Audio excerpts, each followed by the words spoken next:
नमस्कार दोस्तों, कैसे हो आप सभी। तो हम लोगों ने physiological changes during pregnancy and diagnosis of pregnancy के बारे में पढ़ लिया था। इसके बाद में हम क्या पढ़ रहे थे, इसके बाद में हम उससे रिलेटेड जितने भी प्रीवियस एग्जाम में पूछे गए जितने भी क्वेश्चंस थे उनके बारे में हमने डिस्कस किया। आज की जो हमारी क्लास होगी उसमें हम डिस्कस करेंगे उससे रिलेटेड जो भी क्वेश्चन से अगले एग्जाम में आ सकते हैं। मतलब कि ऐसे मान लो आप इंपॉर्टेंट जितने भी जो क्वेश्चन से बचे हुए चीज़ें हैं उनके बारे में हम इस क्लास में क्या करेंगे, डिस्कस करेंगे। तो चलिए शुरू करते हैं। सबसे पहला जो क्वेश्चन है ये है, ए प्रेग्नेंट वुमन विद, देखो जो अभी तक एग्जाम में जो भी क्वेश्चंस वेट से रिलेटेड पूछा गया है उसमें ऐसे क्वेश्चंस पूछे गए हैं वेट से रिलेटेड जिसमें उन्होंने डायरेक्ट कहा है कि प्रेगनेंसी के दौरान कितना वेट बढ़ता है। तो एक एग्जाम में ऑप्शन आया था 11 kg, एक में 11.5 kg आया था। अगर रेंज आए तो नॉर्मल अगर बीएमआई है तो उसका माना जाता है कि जो वेट जो इंक्रीज होता है दोस्तों नॉर्मल बीएमआई के अंदर वो होता है 11 to 16 kg वेट। और एवरेज ज्यादातर जितनी भी फीमेल्स होती हैं वो 11 kg वेट क्या करती हैं, गेन करती हैं एवरेज। अगर रेंज की बात करें तो 11 to 16। लेकिन इसके अंदर भी बीएमआई के अकॉर्डिंग भी होता है दोस्तों। जिन फीमेल की बीएमआई कम है, कम का मतलब क्या हुआ, बीएमआई क्या होता है, बॉडी मास इंडेक्स। बीएमआई का मतलब क्या होता है, बॉडी मास इंडेक्स होता है। और बीएमआई कैसे निकालते हैं कि हम वेट को किलोग्राम में ले लें, weight in kilogram upon height in metre square, height in metre square. ठीक है, हाइट को अगर हम मीटर में ले लें और उसका स्क्वायर कर दें और वेट को किलोग्राम में रख के अगर ऐसे निकाले तो जो चीज निकलती है वो क्या कहलाती है दोस्तों, बीएमआई निकल कहलाती है वो। ठीक है, ओबीजी के अनुसार क्या कहता है ओबीजी, देखो वैसे तो अब हम सबको पता है कि 24.9 से अगर ज्यादा बीएमआई है, मतलब कि अगर 25 से लेकर और 29.9 तक अगर बीएमआई है तो वो क्या कहलाता है, ओवरवेट कहलाता है। और 29.9 से ऊपर जो होता है वो ओबेज कहलाता है। आपको सबको इसके बारे में पता है। लेकिन ओबीजी इस कंसेप्ट में काम नहीं करके उन्होंने खुद का एक कंसेप्ट बना रखा है। ओबीजी में क्या कहते हैं कि जिनकी बीएमआई भी किससे कम है दोस्तों, जिनकी बीएमआई भी 19 से कम है, 19 से अगर कम बीएमआई है, या फिर कहते हैं कि 29 से ज्यादा बीएमआई है। कहते हैं कि जिनके बीएमआई 19 से कम है, अब 19 से कम मतलब अंडर वेट है। तो दोस्तों आप एक बात बताइए, जिनका वेट कम होगा वो ज्यादा वेट गेन करेंगे या जिनका वेट पहले से ज्यादा है वो ज्यादा वेट गेन करेंगे। तो आप कहोगे कि सर जरूरत किसको ज्यादा है, जिसका वेट प्रेगनेंसी से पहले क्या है, कम है, तो उनको और ज्यादा वेट गेन करने की जरूरत है। उनका खुद का भी वेट गेन करना है, उन्हें फीटस का भी वेट गेन करना है, फैट भी लाना है, तो वो लोग क्या है थोड़ा ज्यादा वेट गेन कर सकते हैं। तो ऐसा कहते हैं कि जिनका भी बीएमआई 19 से कम है वो लोग लगभग 18 केजी तक वेट गेन कर ले तो कोई प्रॉब्लम नहीं है।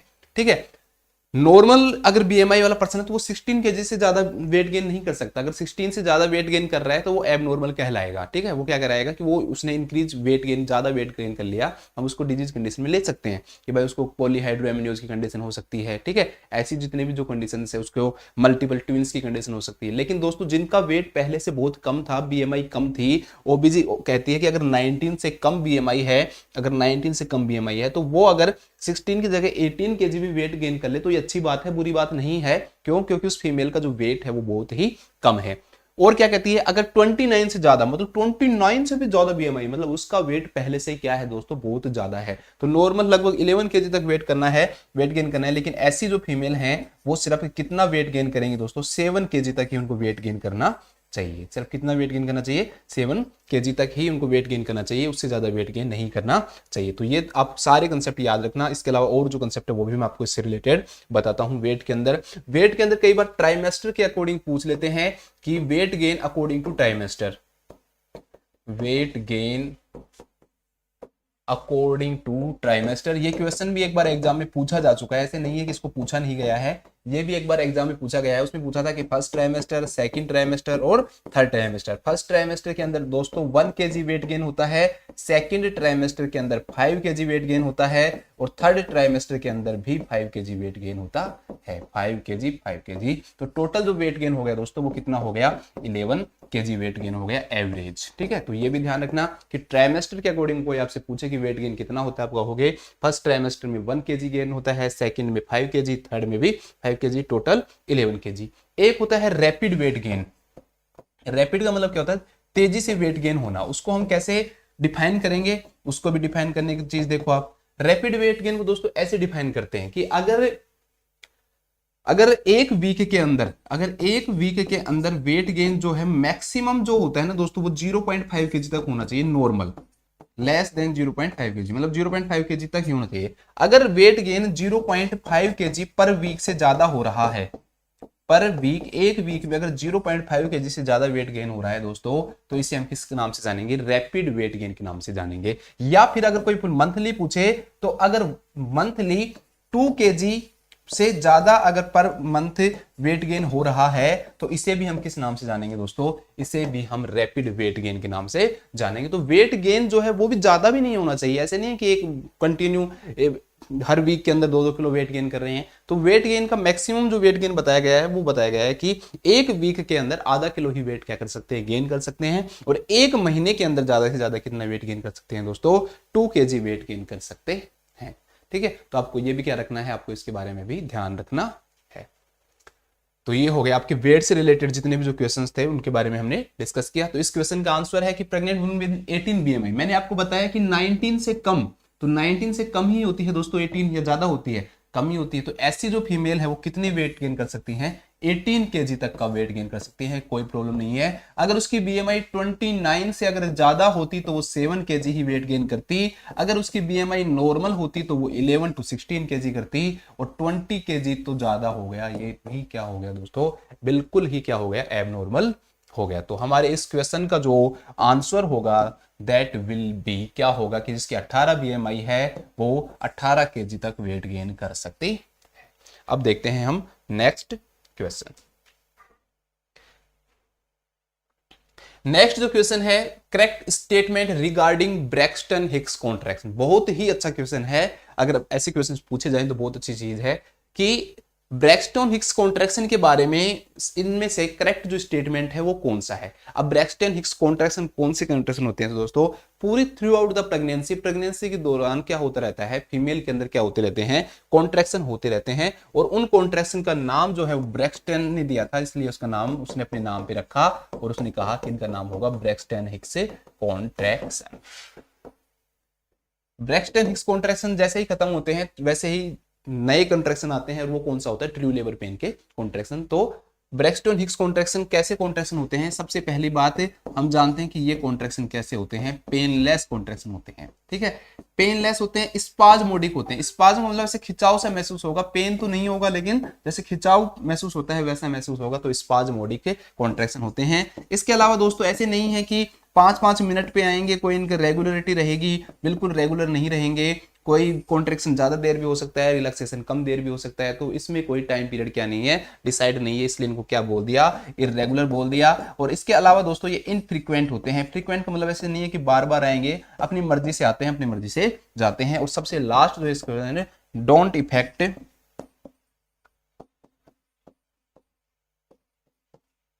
Cervix dilation. सर्विक्स को डायलेशन पे कोई प्रभाव नहीं डालते हैं, मतलब कि सर्विक्स इनसे डायलेट नहीं होता है इन कॉन्ट्रैक्शन के कारण। अगर सर्विक्स ही डायलेट हो गया तो लेबर स्टार्ट हो जाएगा। और वैसे वाले जो कॉन्ट्रैक्शन होते हैं वो ट्रू लेबर पेन के कॉन्ट्रैक्शन होते हैं, लेकिन ये सर्विक्स के डायलेशन पे कोई इफेक्ट नहीं डालता। तो ये 5 प्रॉपर्टी आपको याद रखनी है: पेनलेस, स्पाज्मोडिक, इररेगुलर, इनफ्रीक्वेंट और डोंट इफेक्ट सर्विक्स डायलेशन। ये 5 अगर आपको याद है तो आप समझते हो कि ब्रैक्सटन हिक्स कॉन्ट्रैक्शन आपको आते हैं। तो अब देखते हैं इसमें। तो दोस्तों सबसे पहले करेक्ट स्टेटमेंट रिगार्डिंग रेगुलर होते हैं, नहीं होते, इररेगुलर होते हैं, इनफ्रीक्वेंट होते हैं, हाँ जी ये सही है, स्पाज्मोडिक होते हैं, हाँ जी सही है, एंड पेनफुल नहीं, पेनफुल नहीं होते। इसलिए इस ऑप्शन के अंदर 2 सही है 2 गलत है, ये नहीं आएगा, तो ये हमारा ऑप्शन गलत हो गया। इररेगुलर होते हैं, हाँ जी होते हैं, इनफ्रीक्वेंट होते हैं, हाँ जी होते हैं, स्पाज्मोडिक होते हैं, हाँ जी होते हैं, एंड पेनलेस होते हैं, हाँ जी होते हैं। इसमें चारों के चारे हमारे क्या सही है? इररेगुलर भी है, इनफ्रीक्वेंट भी है, स्पाज्मोडिक भी है और पेनलेस भी है। लेकिन हम देखते हैं क्या पता 5 सही हो, तो उसको देखेंगे, नहीं तो हमारा ये आंसर बिल्कुल क्या हो जाएगा? सही हो जाएगा। इररेगुलर होते हैं, हाँ जी होते हैं, इनफ्रीक्वेंट होते हैं, हाँ जी होते हैं, नॉन स्पाज्मोडिक नहीं, नॉन स्पाज्मोडिक नहीं होकर स्पाज्मोडिक होते हैं, एंड पेनलेस, पेनलेस बिल्कुल सही है। इररेगुलर होते हैं, हाँ जी होते हैं, फ्रीक्वेंट होते हैं नहीं, फ्रीक्वेंट नहीं होते, इनफ्रीक्वेंट होते हैं, स्पाज्मोडिक होते हैं, हाँ जी होते हैं, पेनलेस होते हैं, हाँ जी होते हैं। ठीक है, इसमें एक गलत है, इसमें भी एक गलत है, इसके अंदर चारों के चारों सही है। तो हमारे इस क्वेश्चन का जो आंसर हो जाएगा that will be irregular, infrequent, spasmodic and painless. तो ब्रैक्सटन हिक्स कॉन्ट्रैक्शन कैसे होते हैं? इररेगुलर होते हैं, इनफ्रीक्वेंट होते हैं, स्पाज्मोडिक होते हैं और पेनलेस होते हैं। ठीक है, मैं सोचा तो इसकी कोई ट्रिक बन जाए तो। ठीक है, तो ब्रैक्सटन हिक्स कॉन्ट्रैक्शन को आप IPS इनके नाम से भी याद रख सकते हो। आई मतलब क्या हो गया, इरेगुलर हो गया, पेनलेस हो गया, स्पाज्मोडिक हो गया, इनफ्रीक्वेंट हो गया। ठीक है, आई एन का मतलब क्या हो गया, इनफ्रीक्वेंट। इसके बाद देखते हैं नेक्स्ट, वो आप अपनी ट्रिक आपकी मर्जी है, आप जैसे याद रखना चाहो, एक सेकंड के लिए।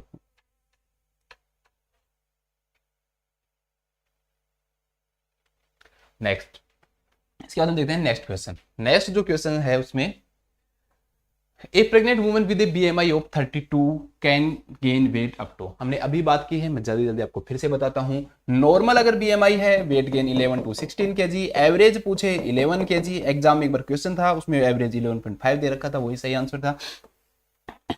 बीएमआई जिसकी 19 से कम है दोस्तों वो 18 केजी तक वेट गेन कर सकता है। जिसकी 7 से अगर बीएमआई क्या है, सॉरी जिसकी 29 से अगर बीएमआई ज्यादा है वो 7 केजी तक वेट गेन कर सकता है। एक वीक के अंदर मैक्सिमम 0.5 केजी वेट गेन हो सकता है। एक मंथ के अंदर मैक्सिमम 2 केजी तक वेट गेन हो सकता है।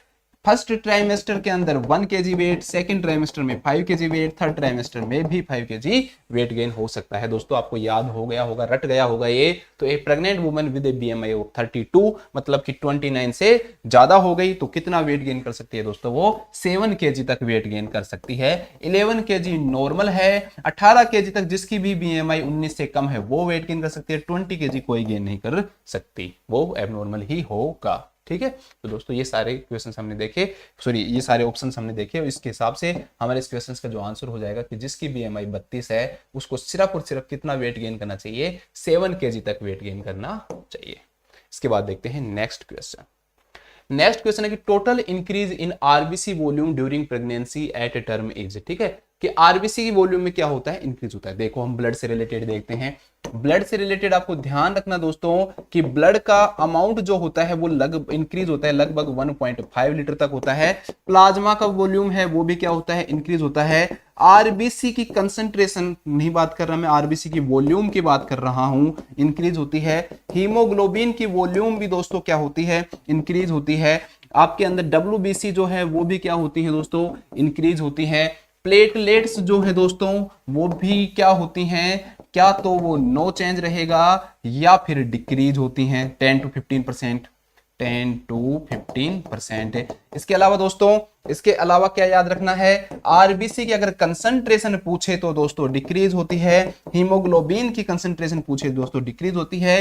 ये दोनों ही क्या कारण है इसके कि ब्लड का वॉल्यूम बढ़ रहा है, प्लाज्मा का वॉल्यूम ज्यादा बढ़ रहा है एज कंपेयर टू आरबीसी और हीमोग्लोबिन वॉल्यूम। और यही क्या कोज करवाता है, फिजियोलॉजिकल एनीमिया। क्या कोज करवाता है, फिजियोलॉजिकल एनीमिया कोज करवाता है।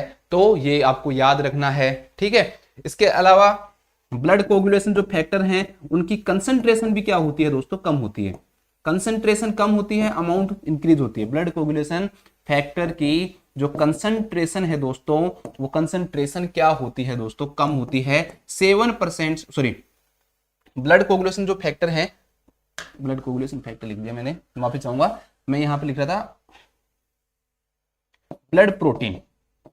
ब्लड प्रोटीन जो एल्ब्यूमिन और ग्लोबुलिन है उसके बारे में बता रहा था मैं। ब्लड प्रोटीन इंक्रीज होती है लेकिन उनकी जो कंसंट्रेशन है दोस्तों वो क्या होती है, डिक्रीज होती है। 7 से कितनी हो जाती है, वो 6% हो जाती है। पहले नॉर्मल 7% होती है नॉन प्रेग्नेंट वुमेन के अंदर जो प्रोटीन है ब्लड के अंदर, प्लाज्मा जो प्रोटीन होती है ब्लड के अंदर पाई जाने वाली, और वो बाद में 7% से कितनी हो जाती है, 6% हो जाती है। तो आपने सभी चीजें देखी, देखो blood increase, plasma increase, RBC volume increase, haemoglobin volume increase, WBC increase, platelet no change या डिक्रीज होती है। RBC concentration decrease, haemoglobin concentration decrease, blood या प्लाज्मा प्रोटीन इंक्रीज, लेकिन ब्लड और प्लाज्मा प्रोटीन की कंसंट्रेशन कम होती है, 7% से कितनी हो जाती है, 6% हो जाती है। अब आप लोग सोच रहे होंगे कि कंसंट्रेशन कम क्यों हो रही है, वॉल्यूम जब बढ़ रहा है, तो कंसंट्रेशन का मतलब क्या हो गया कि टोटल ब्लड के अंदर जो अमाउंट है वो क्या हो जाती है, कम। क्यों, क्योंकि ब्लड की वॉल्यूम जो होती है वो आरबीसी हीमोग्लोबिन की तुलना में, उसकी कंपेयर में क्या होती है, ज्यादा बढ़ती है। तो फ्लूइड ज्यादा बढ़ गया और सेल उतनी नहीं बढ़ पाई, बड़ी जरूर है लेकिन उतनी नहीं बढ़ पाई। जब हम इनका परसेंटेज देखते हैं, एवरेज देखते हैं, तो दोस्तों हमें क्या मिलता है कि कंसंट्रेशन क्या हो गई, कम हो गई है। पैक्ड सेल वॉल्यूम कोई पूछे तो कम होती है, हीमेटोक्रिट भी सेम ही चीज होती है इसलिए ये भी कम होती है। ईएसआर कोई पूछे तो दोस्तों बढ़ती है 4 टाइम, 4 गुना बढ़ जाती है। 10 mm से ईएसआर 40 mm 40 mm तक हो जाती है। तो ये सारे क्वेश्चंस आप क्विज से ब्लड से रिलेटेड पूछे जा सकते हैं, तो आप इनका ध्यान रखना। अब देखो total increase in RBC volume, जो इंक्रीज होती है दोस्तों आरबीसी लगभग 350 ml जो आरबीसी है वो प्रेगनेंसी के दौरान क्या हो जाती है, इंक्रीज हो जाती है। ठीक है, हो सकता है कभी डीप जाके पूछ ले, लेकिन ज्यादातर वो पूछेगा कि बढ़ती है या नहीं बढ़ती, लेकिन आप पूरा पूछ ले तो ध्यान रखना कि आरबीसी की वॉल्यूम जो है वो लगभग 350 ml तक क्या हो जाती है, इंक्रीज हो जाती है। के बाद देखते हैं हम नेक्स्ट क्वेश्चन। नेक्स्ट क्वेश्चन है which of the following is correct statement regarding changes in uterus measurement at term. अब हमको स्टेटमेंट देखना है कि कौन सा सही है यूट्रस के मेजरमेंट से रिलेटेड। तो देखो यूट्रस, नॉन प्रेग्नेंट वुमन का जो यूट्रस जो होता है दोस्तों वो लगभग 60 ग्राम का होता है, और प्रेग्नेंट वुमन का जो यूट्रस है वो लगभग 900 ग्राम से लेकर और 1000 ग्राम तक हो जाता है।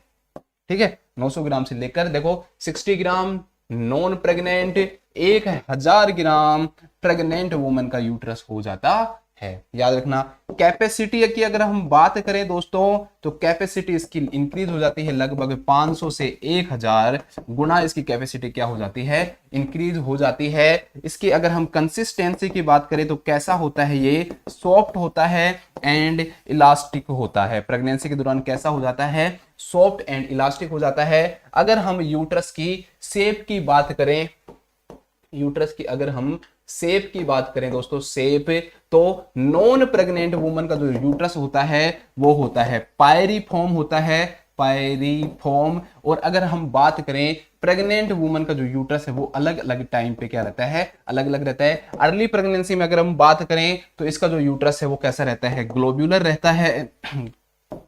फिर ग्लोब्यूलर से ये 28 वीक पे कैसा हो जाता है, लगभग 12 वीक पे ग्लोब्यूलर आ जाता है, 28 वीक पे लगभग पायरीफॉर्म या फिर ओवॉइड शेप आ जाता है। उसके बाद 36 वीक के ऊपर ये वापस जाके कैसा हो जाता है, स्पेरिकल शेप में हो जाता है। देखो पायरीफॉर्म था, वापस पायरीफॉर्म भी आता है लगभग 28 वीक पे, ये लगभग 12 वीक पे आता है और ये 36 वीक पे आता है। ये इसकी शेप हो गई। अगर हम इसके साइज की अगर हम बात करें दोस्तों तो ध्यान रखना 6 वीक के ऊपर इसकी साइज कैसी हो जाती है, लगभग हैंड्स एग की जैसी हो जाती है। और अगर हम बात करें 8 वीक पर तो 8 वीक पर इसकी जो साइज है वो क्रिकेट बॉल जैसी हो जाती है, क्रिकेट बॉल। आप ऐसे याद रख लेना, ये एग हो गया, ये क्रिकेट बॉल हो गया। और 12 वीक के ऊपर जो यूट्रस है उसकी जो साइज होती है वो कैसी हो जाती है, फीटल हेड के जैसी हो जाती है। अगर हम इसके लेंथ की बात करें तो लेंथ जो होती है वो 7 सेंटीमीटर से बढ़कर लगभग 35 सेंटीमीटर तक हो जाती है। 7 सेंटीमीटर से बढ़कर लगभग 35 सेंटीमीटर तक हो जाती है। अब हम वापस लौटते हैं और उस क्वेश्चन को देखते हैं।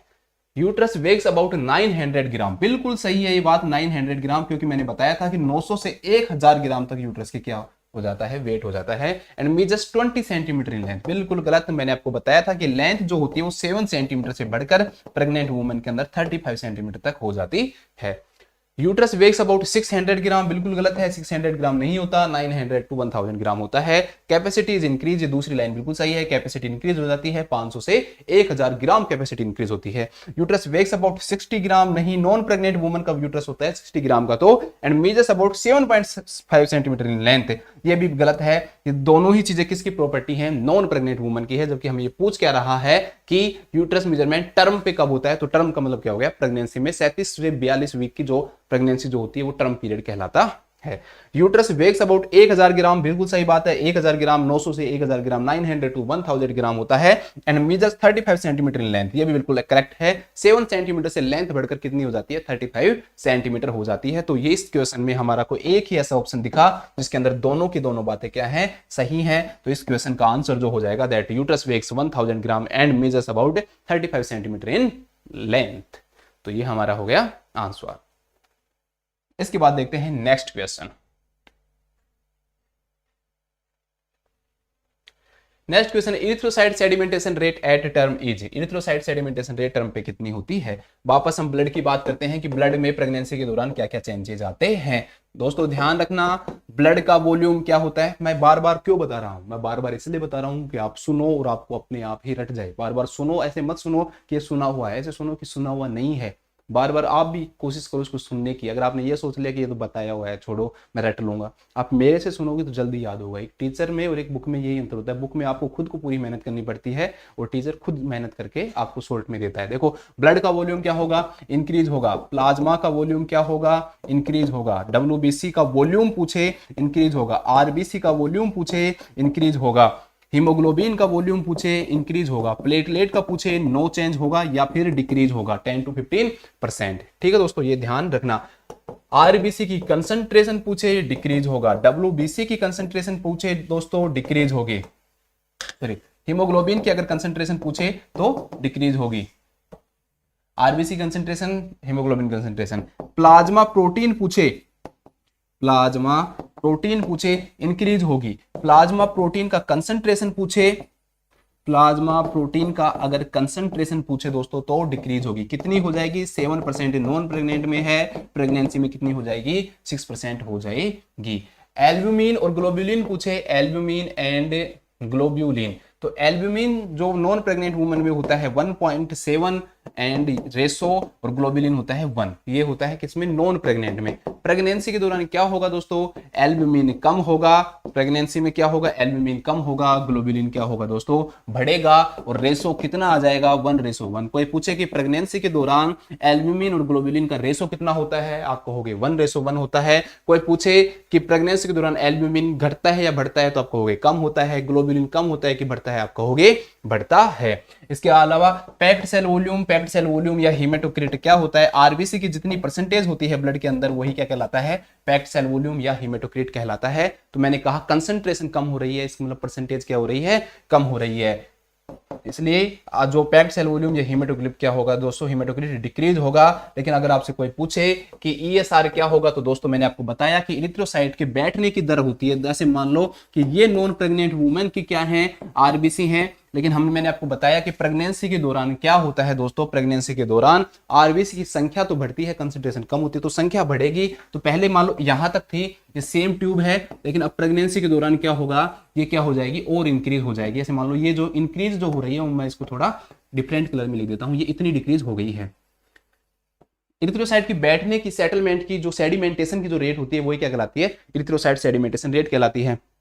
इसकी लेंथ को हम क्या करते हैं, नाप लेते हैं। नॉन प्रेग्नेंट वुमेन के अंदर ये 10 mm होती है। प्रेगनेंसी के दौरान आरबीसी बढ़ी तो दोस्तों इसकी जो लेंथ है वो बढ़ेगी या नहीं बढ़ेगी, आप कहोगे हाँ सर इतनी आरबीसी बढ़ गई तो इतनी लेंथ और बढ़ जाएगी। तब इतनी लेंथ बढ़ गई तो लगभग ये 40 mm तक हो जाती है। कोई पूछे आपसे कि ईएसआर पे क्या फर्क पड़ता है, तो आप कहोगे 10 mm से लेकर 40 mm तक हो जाती है। तो दोस्तों ये बताइए कि कम हो रही है, बढ़ रही है, आप कहोगे बढ़ रही है। कितनी बढ़ रही है, लगभग 4 टाइम तक बढ़ रही है, 4 गुना तक बढ़ रही है।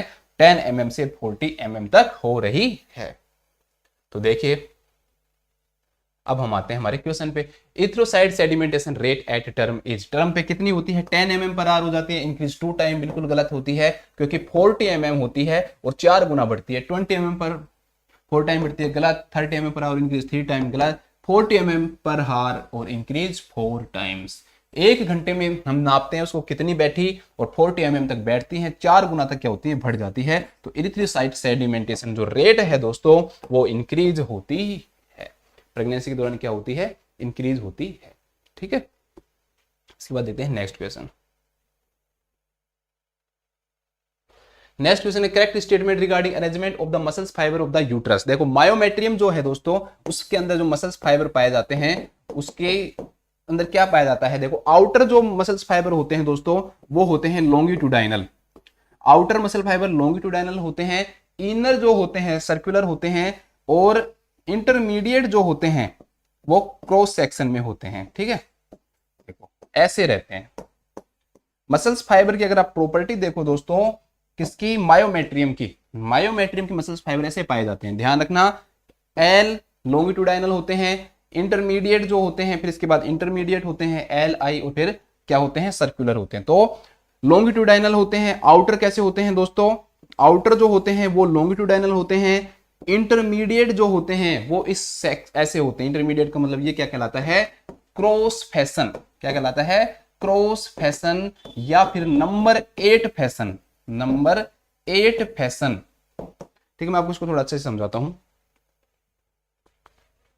अगर हम जानते हैं कि यूट्रस के अंदर 3 प्रकार की लेयर होती हैं। सबसे अंदर की जो लेयर है वो एंडोमेट्रियम है, मिडिल जो लेयर है वो मायोमेट्रियम है, और सबसे बाहर की जो लेयर है वो पेरीमेट्रियम है। अब मिडिल जो लेयर जो होती है दोस्तों, मायोमेट्रियम जो लेयर होती है, उस मायोमेट्रियम लेयर के अंदर क्या होते हैं कि जो फाइबर जो होते हैं, आउटर जो फाइबर होते हैं वो कैसे होते हैं दोस्तों, वो लॉन्गिट्यूडाइनल होते हैं। आउटर जो फाइबर होंगे वो कैसे होंगे दोस्तों, वो लॉन्गिट्यूडाइनल फाइबर होंगे। और मिडिल के अंदर जो फाइबर होते हैं वो क्रॉस फैशन में होते हैं। क्रॉस का मतलब ऐसे देखो, आउटर कैसे होंगे, ऐसे होंगे। इसके बाद में मिडिल वाले कैसे होंगे, वो इस फैशन में होंगे। ठीक है, और इसके बाद में इनर वाले जो होंगे दोस्तों वो कैसे फैशन में होते हैं, वो सर्कुलर फैशन में होते हैं। तो आपसे पूछे कि मायोमेट्रियम के अंदर कैसे पाए जाते हैं, तो आप कहोगे आउटर जो होते हैं लॉन्गिट्यूडाइनल होते हैं, मिडिल में जो होते हैं वो क्रॉस फैशन में होते हैं, और इनर वाले जो होते हैं वो सर्कुलर होते हैं। ठीक है, ये क्वेश्चन वैसे फीमेल रिप्रोडक्टिव सिस्टम का, लेकिन यहां पर आ गया तो मैं आपको बता देता हूं। अब देखो मिडिल वाला, देखो मिडिल वाला जो होता है दोस्तों वो इस प्रकार से होता है। तो इसमें से कैसे कैसे क्वेश्चंस आ सकते हैं। पहला क्वेश्चन आपसे पूछ सकता है कि किस फैशन में होते हैं, आप कहोगे सर क्रॉस फैशन में होते हैं। ठीक है, ऐसा नहीं पूछा तो क्या पूछेगा, किस फैशन में होते हैं, तो वो पूछेगा नंबर 8 फैशन में होते हैं। तो दोस्तों एक बार बताओ, ये 8 का जैसा बन रहा है नहीं बन रहा, यहां से यहां तक देखो, ये नंबर 8 बन रहा है या नहीं बन रहा, तो आप कहोगे हाँ सर बन रहा है। तो नंबर 8 फैशन के अंदर ये पाए जाते हैं। ये नहीं पूछा तो क्या पूछेगा, इसे हम एक नाम से और जानते हैं, लिविंग लाइगेचर के नाम से भी जानते हैं। लाइगेचर का मतलब होता है बांधना, लिविंग का मतलब होता है जिंदा। ऐसा क्यों कह रहे हैं, क्यों, क्योंकि दोस्तों इसमें से क्या होता है कि ब्लड वेसल्स जाती हैं। इसमें से क्या होती हैं, मैं रेड कलर से बना देता हूं, थोड़ा सा सही अच्छा लगेगा।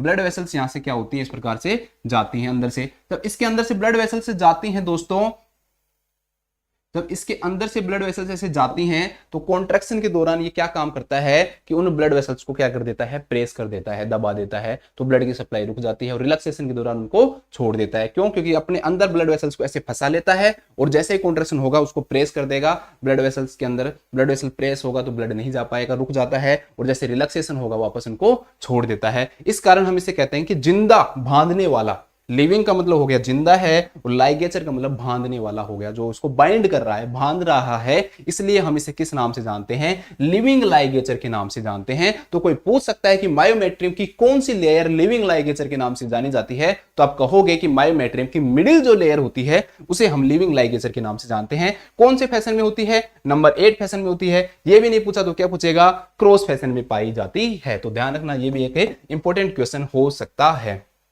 इस क्वेश्चन में देखो, अब correct statement regarding arrangement of the muscles fibre. Outer कैसे होते हैं, लॉन्गिट्यूडाइनल होते हैं, इनर सर्कुलर होते हैं, और इंटरमीडिएट किस में होते हैं, क्रॉस फैशन में होते हैं। बिल्कुल सही है। देखो आउटर सर्कुलर होते हैं, गलत है। इंटरमीडिएट लॉन्गिट्यूडाइनल होते हैं, गलत है। इनर इनक्रिस क्रॉस फैशन, ये भी बिल्कुल गलत है। ठीक है, आउटर क्रिस क्रॉस मैनर में होते हैं, गलत है। इनर जो होते हैं वो सर्कुलर में होते हैं, ठीक है। इंटरमीडिएट जो होते हैं वो क्रिस क्रॉस फैशन में होते हैं, ये भी ठीक है। आउटर जो होते हैं लॉन्गिट्यूडाइनल होते हैं, इनर जो होते हैं वो क्रिस क्रॉस में होते हैं, गलत है। इंटरमीडिएट सर्कुलर में होते हैं, ये भी बिल्कुल क्या है, गलत है। तो इस क्वेश्चन में एक ही ऐसा ऑप्शन है जिसके अंदर सारी चीजें क्या दे रखी हैं, सही दे रखी हैं, और उसका आंसर क्या हो जाएगा, outer longitudinal, inner circular and intermediate in cross fashion. ठीक है, इसमें इंटरमीडिएट बाद में लिख दिया, वैसे लिखे तो ज्यादा सही ऐसा रहता, लेकिन क्वेश्चन को थोड़ा टफ बनाने के लिए इसने आपको क्या अच्छे से समझो, ऐसे नहीं आपने देखा लॉन्गिट्यूडाइनल, सर्कुलर और फिर क्रॉस फैशन, आप गलत कर दो, ऐसे नहीं। देखो इसमें पढ़ो अच्छे से, आउटर लॉन्गिट्यूडाइनल,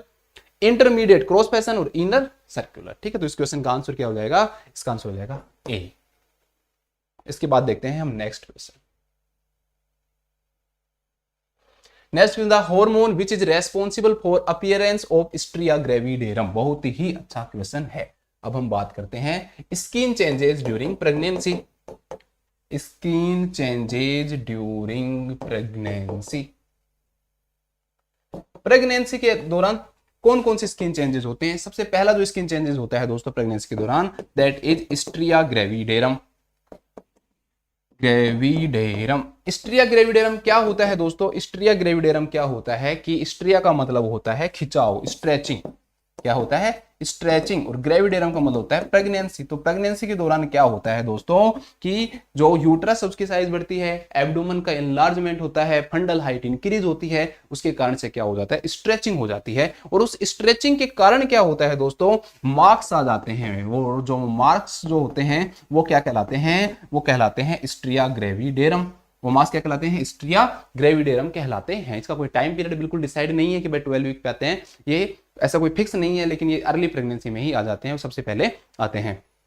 ठीक है, तो वो क्या कहलाते हैं स्ट्रिया ग्रेविडेरम। इसका सबसे मेन कारण क्या होता है दोस्तों, तो ध्यान रखना स्ट्रिया जो ग्रेविडेरम है, अगर आपसे कोई पूछे कि इसका सबसे मेन रीजन बताओ तो आप कहोगे कि सबसे मेन रीजन इसका होता है स्ट्रेचिंग, स्ट्रेचिंग होना। अब आप कहोगे, आपके दिमाग में यहां पर एक क्वेश्चन आना चाहिए, सर स्ट्रेचिंग तो हो सकता है कि प्रेगनेंसी में भी नहीं हो, मोटे आदमी जो होते हैं, ओबेज जो होते हैं, क्यूसिंग सिंड्रोम जो होता है उसके अंदर भी क्या हो जाता है, वो क्या हो जाता है आदमी थोड़ा मोटा हो जाता है, ओबेज आ जाता है, उसमें भी तो स्ट्रेचिंग होने लग जाती है। तो दोस्तों सही बात है, स्ट्रेचिंग जो मार्क्स होते हैं वो कई बार ओबेज जो पेशेंट हैं उनमें भी प्रेजेंट होते हैं, और एक डिजीज है क्यूसिंग सिंड्रोम, उसके पेशेंट के अंदर भी आ सकते हैं, लेकिन उन्हें हम सिर्फ स्ट्रेचिंग मार्क्स कहेंगे, स्ट्रिया ग्रेविडेरम नहीं कहेंगे। क्यों? ग्रेविडेरम का मतलब तो प्रेगनेंसी होती है, और वो प्रेग्नेंट होने के कारण नहीं, मोटे होने के कारण उनके अंदर आए हैं, तो इसलिए उन्हें सिर्फ हम क्या कहेंगे स्ट्रेच मार्क्स के नाम से जानेंगे। तो स्ट्रिया ग्रेविडेरम का सबसे मेन रीजन आपसे कोई पूछे तो आप क्या कहोगे स्ट्रेचिंग कहोगे। और दूसरा दोस्तों आपसे कोई पूछे कि हार्मोन बताओ कौन सा है, तो सब बच्चे सोचेंगे कि मेलानोसाइट पूरा ही हार्मोन है इसमें, तो लेकिन ये बिल्कुल गलत है। ध्यान रखना स्ट्रेचिंग का अगर कोई हार्मोन पूछे तो एल्डोस्टेरोन हार्मोन होता है दोस्तों। स्ट्रेचिंग मार्क्स आने का एक हार्मोन अगर आपसे कोई पूछे तो बहुत इंपॉर्टेंट क्वेश्चन है, एल्डोस्टेरोन हार्मोन इसके लिए क्या होता है रेस्पॉन्सिबल होता है। स्ट्रिया ग्रेविडेरम जो होते हैं उसका कलर कैसा होता है, लगभग उसका कलर जो होता है दोस्तों वो होता है पर्पल कलर, या पर्पल नहीं आएगा तो आपका आएगा पिंकिश कलर, पिंकिश कलर। अब पिंकिश जो कलर होता है दोस्तों वो होता है कहां से कहां तक पाया जाता है, तो स्ट्रिया ग्रेविडेरम मेनली अम्लाइकस से पाया जाता है, अम्लाइकस से। और कहां तक पाया जाता है दोस्तों, ये सिम्फाइसिस प्यूबिस और पूरे एब्डोमेन पर, ऐसा नहीं कि सीधी लाइन, ठीक है, अम्लाइकस और सिम्फाइसिस प्यूबिस के बीच में पूरे एब्डोमेन पे क्या होते हैं ये फैले रहते हैं। लेकिन कई बार सम टाइम, ध्यान रखना हमेशा नहीं, कई बार ये ब्रेस्ट पे भी पाए जा सकते हैं, और थाइज जो हैं थाइज के ऊपर भी प्रेजेंट हो सकते हैं। उसे हम किस नाम से जानते हैं स्ट्रिया ग्रेविडेरम। प्रेगनेंसी के बाद क्या होते हैं कि स्ट्रिया ग्रेविडेरम का कलर जो है, स्ट्रिया ग्रेविडेरम का जो कलर है वो चेंज हो जाता है, और चेंज होकर इसका जो कलर है दोस्तों वो लगभग व्हाइट कलर हो जाता है, पिंकिश से व्हाइट कलर हो गया, और अब इसे हम स्ट्रिया एल्बिकेंस के नाम से जानते हैं। प्रेगनेंसी के बाद इनका जो कलर चेंज हो गया, व्हाइट कलर हो गया, एल्बा का मतलब होता है व्हाइट, स्ट्रेचिंग का स्ट्रेचिंग के कारण हुआ, तो इसे हम किस नाम से जानते हैं स्ट्रिया एल्बिकेंस के नाम से जानते हैं। दूसरा जो है दोस्तों वो आता है लीनिया नीग्रा, नाम में ही है, ढूंढने की जरूरत नहीं है। लीनिया का मतलब होता है लाइन, नीग्रा का मतलब होता है ब्लैक, तो ये होती है brownish black line, brownish black line, ठीक है। कहां से कहां तक प्रेजेंट होती है दोस्तों, तो ध्यान रखना जीफोइड स्टर्नम से लेकर और ये कहां तक प्रेजेंट होती है आपके सिम्फाइसिस प्यूबिस तक एक सीधी लाइन होती है। कैसी होती है, ब्राउनिश ब्लैक लाइन होती है। क्या कहलाती है, लीनिया नीग्रा कहलाती है। हार्मोन कोई पूछे दोस्तों तो इसका हार्मोन मेलानोसाइट स्टिमुलेटिंग हार्मोन होगा। कौन सा हार्मोन होगा, और ये कब अपीयर होता है, अपीयर भी ध्यान रखना ये 20 वीक पे क्या होता है अपीयर होता है। अपीयर कब होता है दोस्तों, ये 20 वीक के ऊपर अपीयर होता है। इसे हम किस नाम से जानते हैं, लीनिया नीग्रा के नाम से जानते हैं। तीसरा एक और बच गया दोस्तों, एक जो बच गया वो आपका आता है कोलेजमा ग्रेविडेरम। कोलेजमा ग्रेविडेरम जो है दोस्तों इसे हम एक नाम से और जानते हैं, इसे हम प्रेगनेंसी मास्क के नाम से भी जानते हैं। प्रेगनेंसी के दौरान फेस के ऊपर भी क्या हो जाता है, अराउंड आईज, चिक्स के ऊपर, आईज के ऊपर और फोरहेड के ऊपर क्या हो जाते हैं मार्क्स आ जाते हैं। इसे हम किस नाम से जानते हैं, कोलेजमा ग्रेविडेरम या प्रेगनेंसी मास्क। इसमें थोड़ा थोड़ा ऐसा दिखता है जैसे बटरफ्लाई का जैसा साइन भी दिखता है, इसलिए इसे हम बटरफ्लाई साइन के नाम से भी जानते हैं, बटरफ्लाई साइन।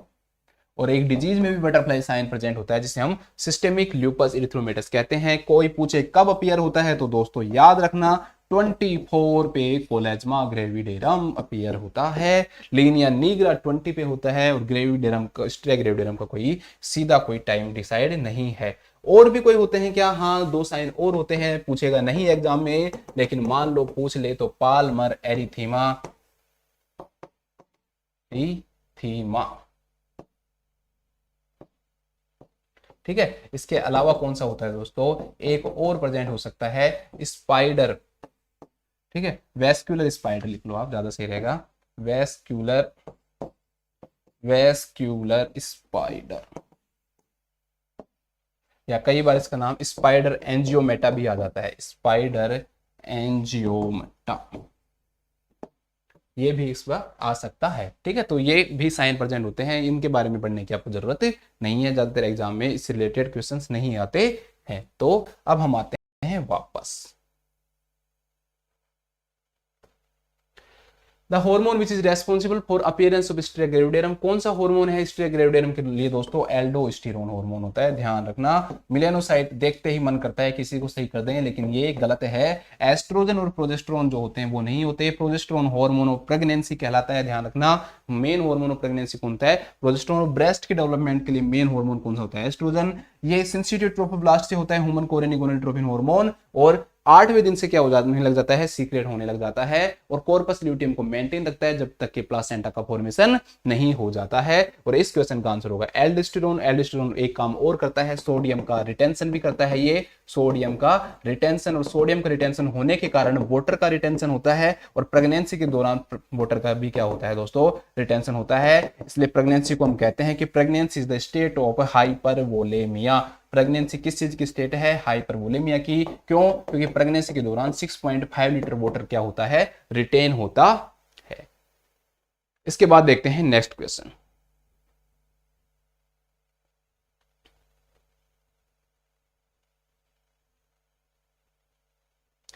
नेक्स्ट जो क्वेश्चन है वो reason behind the softening of the cervix और गुडेल साइन इज। ये पूछा कि गुडेल साइन का कारण क्या है, या फिर आप ये बताओ कि सोपनिंग ऑफ द सर्विक्स क्या कहलाती है। ध्यान रखना दोस्तों, सोपनिंग ऑफ द सर्विक्स को हम किस नाम से जानते हैं, गुडेल साइन के नाम से जानते हैं। अब ध्यान रखना, सोपनिंग ऑफ द सर्विक्स, प्रेगनेंसी के दौरान क्या होता है कि सर्विक्स थोड़ा सा क्या हो जाता है, सॉफ्ट हो जाता है। नॉन प्रेग्नेंट वुमन के अंदर कैसा होता है, नॉन प्रेग्नेंट है, एन से याद रखना, एन से क्या होता है, नोज की जैसा, nose of tip. Non pregnant मतलब नो, नोज में भी नो आ रहा है, तो नॉन प्रेग्नेंट के अंदर नोज ऑफ द टिप का जैसा होता है, जैसे हमारे नोज होती है उसकी टिप होती है वैसा होता है। कोई पूछे प्रेग्नेंट वुमेन में, तो प्रेग्नेंट में लिप्स का जैसा होता है दोस्तों, प्रेग्नेंट में कैसा होता है, जैसे लिप्स ऑफ द माउथ जो होते हैं वैसा क्या होता है, सॉफ्ट हो जाता है। इसे हम किस नाम से जानते हैं, इसे हम गुडेल साइन के नाम से जानते हैं। इसके क्या क्या कारण होते हैं, hypertrophy and hyperplasia of the elastic and connective tissues, of the elastic and connective tissues.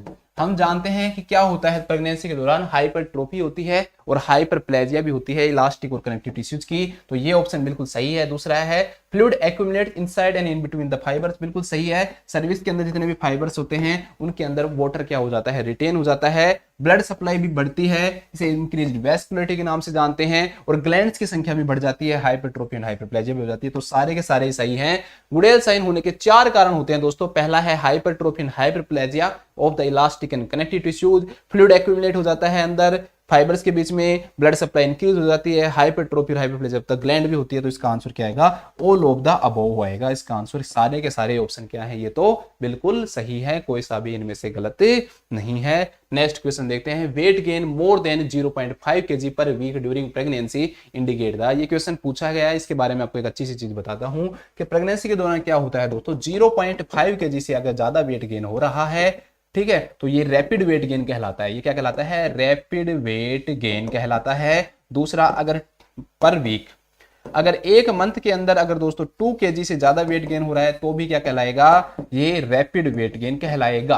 अब इस क्वेश्चन में जो कह रहा है ना, weight gain more than 0.5 kg per week during pregnancy, क्या इंडिकेट करता है, तो ये इंडिकेट करता है रैपिड वेट गेन। क्या इंडिकेट करता है, रैपिड वेट गेन। अब आप सोच रहे हो कि सर आप, ये बात भी तो सही है कि प्री एक्लेम्सिया को इंडिकेट करता है, तो मैं आपको कुछ चीजें स्पष्ट करना चाहता हूं कि जो कुछ कंसेप्ट क्या हो चुके हैं दोस्तों, पुराने हो चुके हैं और उन्हीं को ओबीजी में यूज किया जा रहा है। ध्यान रखना कि वेट गेन को एंड एडिमा को, मैंने आपको बताया था कि प्रेगनेंसी के दौरान क्या हो जाता है, एडिमा। वेट गेन को और एडिमा को ध्यान रखना प्रेगनेंसी इंड्यूस्ड हाइपरटेंशन के क्राइटेरिया से हटा दिया गया है। ठीक है, प्रेगनेंसी इंड्यूस्ड हाइपरटेंशन नहीं होता अगर वेट गेन है, तो ये जरूरी नहीं है। पहले क्या था, इसके सिम्टम में आता था कि एडिमा होता है, क्राइटेरिया में इंक्लूड था, ठीक है। प्रेगनेंसी इंड्यूस्ड हाइपरटेंशन में पहले क्राइटेरिया के अंदर था कि प्रोटीन यूरिया है, एक आपके अंदर एडिमा है, ठीक है, और एक इंक्रीज बीपी है। तो ध्यान रखना दोस्तों, एडिमा को भी प्रेगनेंसी इंड्यूस्ड हाइपरटेंशन के क्राइटेरिया से हटा दिया गया है और वेट गेन को भी हटा दिया गया है। अब ये दोनों इसमें इंक्लूड नहीं है, इसलिए इसका ऑप्शन काट कर हम यहाँ पर क्या करेंगे, रैपिड वेट गेन करेंगे। क्या कहलाता है, रैपिड वेट गेन कहलाता है कि वेट गेन क्या हो रहा है, रैपिड हो रहा है। अगर एक वीक में 0.5 kg और एक मंथ में अगर 2 kg से ज्यादा वेट गेन हो रहा है तो प्री एक्लेम्पसिया वाला कंसेप्ट भूल जाओ, आप इसको याद मत रखना, ये गलत है। रैपिड वेट गेन और एडिमा ये दोनों ही प्रेगनेंसी इंड्यूस्ड हाइपरटेंशन के सिम्टम नहीं कहलाते हैं। हो सकता है कि प्रेजेंट हो लेकिन इनको क्राइटेरिया नहीं मानते कि हाँ ऐसा है तो होगा ही, पहले इसको माना जाता था ऐसे, ठीक है।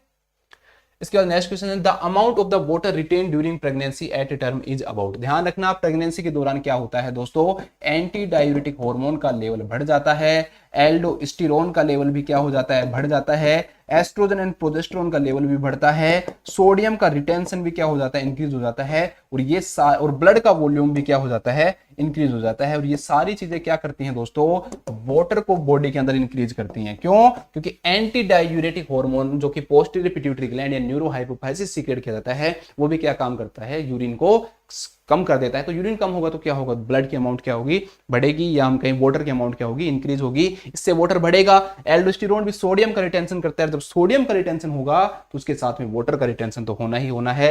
एस्ट्रोजन प्रोजेस्टेरोन भी सोडियम के रिटेंशन को क्या करते हैं, प्रभावित करते हैं, इंक्रीज करते हैं, इसको इफेक्ट डालते हैं। और ब्लड तो बढ़ता ही, आप लोगों को मैंने बताया था कि 1.5 लीटर तक 1.5 लीटर तक ब्लड क्या हो जाता है, इंक्रीज हो जाता है। ये सारी चीजें क्या कोज करवाती हैं दोस्तों, ये प्रेगनेंसी के दौरान वाटर रिटेंशन कोज करवाती हैं।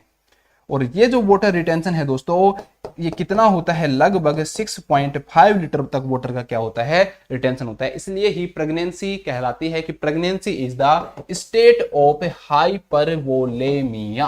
कोई आपसे पूछे कि प्रेगनेंसी किस चीज की स्टेट है तो आप कहोगे कि pregnancy is the state of hypervolaemia. और कितना वाटर रिटेन होता है, लगभग 6.5 लीटर। बहुत ही इंपॉर्टेंट क्वेश्चन है, ध्यान रखना कि एग्जाम में ये क्वेश्चन क्या हो सकता है, पूछा जा सकता है, एग्जाम में ये क्वेश्चन पूछा जा सकता है। इसके बाद देखते हैं हम नेक्स्ट क्वेश्चन। नेक्स्ट जो क्वेश्चन है दोस्तों वो देखते हैं क्या है कि प्रेगनेंसी इज द स्टेट हो, प्रेगनेंसी किस चीज की स्टेट होती है। तो प्रेगनेंसी दोस्तों ध्यान रखना, pregnancy is the state of respiratory alkalosis.